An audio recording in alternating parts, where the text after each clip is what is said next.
Assalamualaikum warahmatullahi wabarakatuh. Bagaimana kabar kalian hari ini? Semoga anak-anak ibu selalu dalam keadaan sehat walafiat ya nak. Nah, hari ini kita masih dalam bab besaran fisika dan pengukuran. Namun yang kita bahas adalah angka penting, notasi ilmiah, alat ukur, dan proses pengukuran. Nah, yang pertama adalah tentang notasi ilmiah. Notasi ilmiah adalah cara penulisan nomor dengan nilai yang terlalu besar atau terlalu kecil sehingga nanti dapat kita sederhanakan cara penulisannya. Nah, ini sebenarnya sudah kalian jumpai pada proses mengerjakan soal di materi sebelumnya ya nak. Namun kan ibu masih menyuruh kalian pakai kalkulator.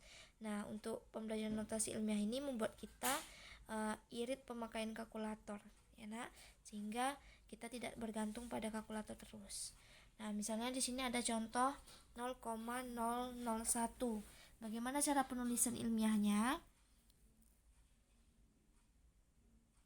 Nah, cara penulisan ilmiahnya 0,001 ini kan angka pastinya ada angka 1 ya nak, selain angka 0. Nah, satunya ini dia kita lihat komanya. Ini koma. Kalau koma kita kan mau pakai kali 10 pangkat ya nak, pangkat berapa dia. Nah, kalau koma itu otomatis dia minus pangkatnya. Nah, berapa langkah komanya ini menuju ke angka 1? 1, 2, 3. Ada 3 langkah. Berarti 1 kali 10 min 3. Nah, kalau 2000, 2 angkanya 10 pangkat berapa dia? Karena 2000 ini tidak berkoma, pasti dia positif angkanya. Nah, kalau positif kita tengok aja nolnya ada berapa di sini. Ada 3, berarti 10 pangkat 3 lah dia. Nah, sekarang seperti ini. 1000 bagi 100. Nah, ini kan biasanya kalau yang memang udah langsung bisa, baguslah dia. Tapi kadang kan perlu kalkulator juga yang seperti ini kan.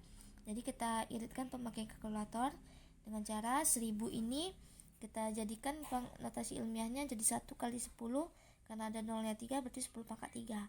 Per yang ini 1 juga, tapi nolnya 2 berarti 10 pangkat 2. Nah, 1 dibagi 1 kan 1 kan hasilnya nak. Oke, 1. Nah, kalau pangkat, ibu bilang pangkat ini gak boleh di bawah nih. Jadi kita naikkan ke atas. Berarti ada 10 pangkat 3 dan juga ada 10 pangkat, karena ini positif, kalau dia naik ke atas jadi negatif 2. Nah, kalau kali pangkatnya kita tambah atau kita kurangkan sesuai angkanya nak. Jadi kalau di sini kan 3 kurang 2 karena minus ya nak. Berarti 1 kali 10, 3 kurang 2, 1. Jadi 1 kali 10 pangkat 1 hasilnya 10. Oke, selanjutnya ini 25 dibagi 0,25. 25 nya kita tak perlu pakai notasi ilmiah karena nggak ada angka nolnya. Ini 0,25 nya kita bikin 25 kali 10 pangkat minus ya nak. Nah, kita tengok ada berapa loncatan. 1, 2, 25 bagi 25, 1. Nah, ibu bilang ini nggak boleh di bawah, berarti kita naikkan ke atas. Karena dia negatif, kita naikkan ke atas jadi positif 2. 1 kali 10 pangkat 2 berarti sama kayak 1 kali 100 karena hasilnya 100. Oke. Selanjutnya 10 kali 0,01. 10 kali 0,01 berarti 1 kali cek ini ada berapa loncatan? 1, 2. 10 pangkat min 2. Oke. Nah, 10 ini kan sama kayak 10 pangkat 1 nak. Cuma kan kadang nggak ditulis. Nah, 1 dikurang 2 berarti 10 pangkat minus 1. Nah, ini bisa dijadikan koma lagi boleh. Kalau mau kayak gini juga boleh. Nanti kalau di koma lagi berarti hasilnya 0,1. Sama kayak 1 dibagi 10 ya nak. Oke. Nah, biasanya ibu kalau pembagian atau perkalian itu lebih suka kali ibu kalau kalian tuh pakai pangkat-pangkat seperti ini daripada kalian tulis 0,000 sekian gitu. Ibu gak suka, malah kadang ibu suruh ganti. Nah, lanjut ini 500 tambah 0,5. 500 kan 5 kali 10 pangkat 2 ditambah ini kan 5 kali 10 pangkat min 1 kan nak. Oke. Nah, khusus untuk tambah ataupun kurang pangkatnya harus sama nak, baru kita bisa buat dia bisa ditambah atau dikurang ya. Kalau perkalian pembagian nggak perlu sama, kalau tambah kurang harus sama pangkatnya. Caranya kayak mana? Nah, karena tidak sama ini, biasanya kalau pertambahan atau pengurangan itu ibu bisa langsung tambahkan aja atau langsung kurangkan ya nak. Caranya kayak gini aja, jadi cara manual ya nak. 500 ditambah 0,5 ditambah, nah ini kan 500 nya nggak ada kawannya kan, ini kan sama, karena nggak ada komanya kita tambahin ini koma 0 supaya dia ada kawannya untuk ditambahin. Jadi 500 nya tetap 0, 0, 500,5. Oke. Nah, jadi khusus untuk pertama pengurangan biasanya ibu langsung tambahin, tidak perlu pakai pangkat notasi ilmiah. Nah, itu mana tahu kalian belum paham, bisa kalian tanyakan ya nak. Oke. Selanjutnya angka penting. Nah, untuk angka penting adalah semua angka yang diperoleh dari hasil pengukuran yang terdiri atas angka pasti dan angka taksiran. Nah, angka penting ini punya syarat, banyak kali syaratnya. Ini yang pertama ada semua angka bukan 0 adalah angka penting. Nah, ini misalnya di sini. Ini kan gak ada angka 0 nih di contoh soal nih kan. Berarti ada berapa angka pentingnya? Kita hitung. 1, 2, 3, 4. Berarti ada 4 angka penting. Apa ini angka pentingnya nak? Terus angka 0 yang terletak di antara dua angka bukan 0 termasuk angka penting. Ya, angka 0 ini kan terletak di antara bukan angka 0. 5 kan bukan angka 0, 6 juga bukan angka 0. Jadi semuanya angka penting. Ada berapa? Ada 5. 1, 2, 3, 4, 5. Oke, selanjutnya angka 0 sebelum angka bukan 0 setelah 0 desimal adalah bukan angka penting.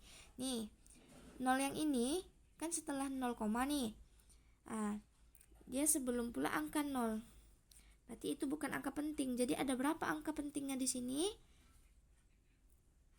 Jadi angka pentingnya cuma 6 nih aja nak. Nih 0,00 ini bukan angka penting, berarti ada berapa jumlahnya? Hanya ada 1. Nah, selanjutnya ini angka 0 setelah angka bukan 0 dari desimal adalah angka penting. Nah, tadi ini kan nggak angka penting, 6 nya angka penting. Nah, angka 0 setelah angka 6 ini angka penting nggak? Angka penting nak. Jadi sini ada 2 angka penting. Nah, jadi angka penting ini sesuai dengan syarat-syarat yang berlaku ya nak, baru bisa disebut angka penting. Nah, selanjutnya aturan pembulatan angka. Nah, sini kita cek ya. Angka yang lebih kecil dari 5 dibulatkan ke bawah, lebih besar dari 5 dibulatkan ke atas. Kalau misalnya angka 5-nya mau dibulatkan ke atas, dia harus angka ganjil sebelum angka 5-nya. Dan angka genap sebelum angka 5 jika dibulatkan ke bawah. Ini sebenarnya aturannya udah ada waktu SMP, SD pun udah belajar, Nak. Jadi cuma untuk pengulangan. Nah, di sini operasi angka penting. Macam mana kita menjumlahkan, mengurangkan, ataupun mengkali dan membagi sebuah angka penting gitu kan. Kayak mana caranya? Nah, misalnya di sini 25,84 ditambah 25,5. Nah, ini dia hanya, kalau kita tambah ataupun kurang, dia hanya punya satu angka setelah koma. Dia hanya mengandung satu angka penting setelah koma ya nak. Jadi misalnya di sini kita tambahin ya, ini kan 4. 8 tambah 5 itu 13 ya. 10 tambah 1 11, berarti 51,34. Nah, di sini ada 2 nih angka pentingnya. Dia cuma butuh 1. Berarti kayak mana caranya hasil akhirnya? Nah, hasil akhirnya kita bulatkan. 4 ini kan angka di bawah kan? Angka yang lebih kecil dari 5, otomatis kita bulatkan ke bawah. Berarti 4-nya kita hilangkan. Berarti sisa 51,3. Ini hasilnya. Enak. Nah, kalau untuk perkalian dan pembagian, dia hanya mengandung angka penting yang paling sedikit. Jadi kalian harus cek dulu ada jumlah berapa angka pentingnya. Misalnya ini 1, 2, 3, 4, ini ada 4 angka penting. Lihat syaratnya lagi ya nak, kalau misalnya nggak paham. Nah, ini 2,50. 0 ini kan termasuk angka penting, berarti ada 3 angka penting. Nah, hasil perkalian ini harus punya 3 angka penting, karena 3 angka penting ini yang paling sedikit daripada 4 kan. Nah, kita kalikanlah 43,25 dikali 2,50. Nah, berapa hasilnya? Oke. Hasilnya 108,125. Nah, ini ibu ajarin cara kalinya ya nak, karena ini kan udah dasar kali. Yang penting hasilnya 108,125. Nah ini kan punya ada 3 angka penting kan, ini ada 6 angka penting gitu, 1, 2, 3, 4, 5, 6. Nah 6 angka penting, dia harus 3 nak, berarti kita harus ngurangin semuanya supaya menjadi 3. Berarti di sini kan 125 ini kan 5-nya masih 125 ini bisa kita bulatkan ke bawah nak, berarti ini bisa kita hilangkan, jadi 108 hasil akhirnya. Oke, ini cobalah kalian review lagi pembelajaran di SD dan di SMP, karena ini semua sudah diajarkan sebenarnya, cuman diulang-ulang lagi di pembelajaran sekarang ya nak. Oke, selanjutnya pengukuran. Pengukuran adalah penentuan besaran menggunakan alat ukur yang tepat. Nah, di sini Bu kasih contoh besaran pokok ya, nak. Ya, ini ada Pawi Sukamaju kan yang biasa kita hafal. Nah, di sini panjang itu, nak, kita bisa ukur dengan alat meteran, penggaris, jangka sorong, mikrometer skrup. Waktu bisa dengan stopwatch, intensitas cahaya, suhu, kuat arus, neraca, dan jumlah zat. Jumlah zat ini tidak bisa kita ukur dengan alat apapun ya nak ya. Nah ini alat ukur ini nanti ibu kasih beberapa cara membaca dan cara menggunakan alat ukur, dikarenakan sekolah kita tidak mempunyai alatnya dan alatnya tidak lengkap, jadi ibu tidak bisa menyajikan proses penggunaan alatnya. Jadi ibu nanti kasih link video di mana di video tersebut nanti akan ada penjelasan tentang cara menggunakan dan cara membaca hasil pengukurannya ya nak ya, hanya beberapa alat ukur saja. Oke, selanjutnya yang paling penting kita membahas tentang jangka sorong. Nah jangka sorong ini alat ukur panjang yang berguna untuk mengukur diameter luar dan dalam benda serta ketinggian pipa dengan tingkat ketelitian 0,01 cm. Nah ini bentuk hasil pengukurannya nanti nak. Ini kalau di soal ya nak, kalau di hasil yang di bendanya nanti ada di video, bisa kalian lihat. Nah ini cara bacanya kayak mana nih bu, zoom lebih dekat. Oke, nah ini nak kalian harus mencari skala utama, SU, skala utama ya, SU, skala nonius, SN. Nah, skala utama itu yang di atas, skala nonius itu yang di bawah. Nah, gimana cara bacanya, Bu? Skala utama ini kalian cari garis yang sebelum angka 0 yang di bawah. Sebelum angka 0, berarti ini garisnya kan? Nih garisnya. Nah, berapa nilainya tuh? Ini 6 ke 7 ada 10 garis. 1 2 3 4 5 6 7 8 9 10 termasuk 7-nya. Berarti setiap satu garis itu mengandung nilai 0,1 kan? 10 garis dibagi 1 dibagi 10 garis kan 0,1. Berarti kalau di sini 6, 6,1, 6,2, 6,3, 6,4, ini 6,5. Oke. Nah, untuk skala noniusnya ini kita lihat garis yang di bawah ini yang tepat sejajar sama garis yang di atas, yang kayak gini garisnya nak. Atasnya yang ini, bawahnya yang ini segaris dia. Yang mana kira-kira nih Bu Zoom? Oke, yang ini ya nak, nih oke, yang ini. Yang ini itu tepat kali tuh.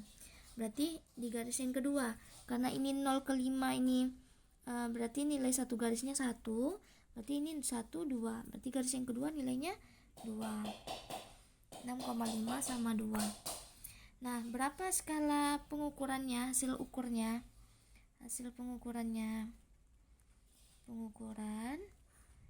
kita caranya seperti ini. Pertama skala utamanya 6,5, skala noniusnya kita kali 0,01 sesuai dengan tingkat ketelitian, berarti 2 dikali 1 kali 10 min 2 ya, kita rubah, berarti 2 kali 1 2 kali 10 min 2.